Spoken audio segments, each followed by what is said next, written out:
بسم اللہ الرحمن الرحیم۔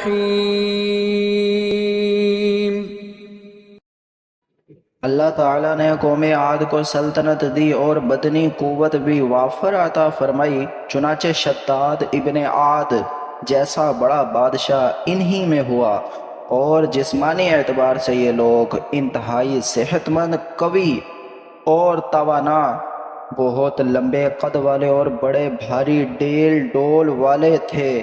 ان کے قد کاٹ کے متعلق قرآن کریم میں اللہ تبارک و تعالیٰ نے ارشاد فرمایا، ارم ذات العماد التی لم یخلق مثلها فی البلاد۔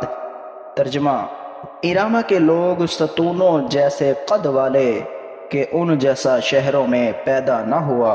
عاد کے ایک بیٹے شداد نے دنیا پر بادشاہت کی اور روئے زمین کے تمام بادشاہ اس کے فرما بردار ہوئے۔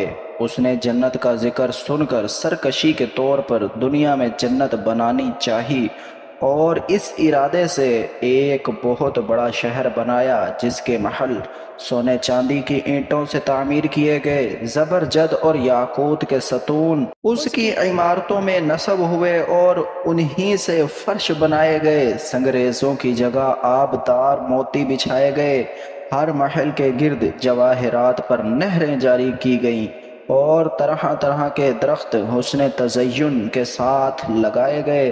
جب یہ شہر مکمل ہوا تو شداد بادشاہ اپنے اعیان سلطنت کے ساتھ اس کی طرف روانہ ہوا۔ ابھی یہ لوگ اس شہر سے ایک منزل یعنی 18 میل فاصلہ کی دوری پر تھے کہ آسمان سے ایک ہولناک آواز آئی، جس سے یہ سب ہلاک ہو گئے۔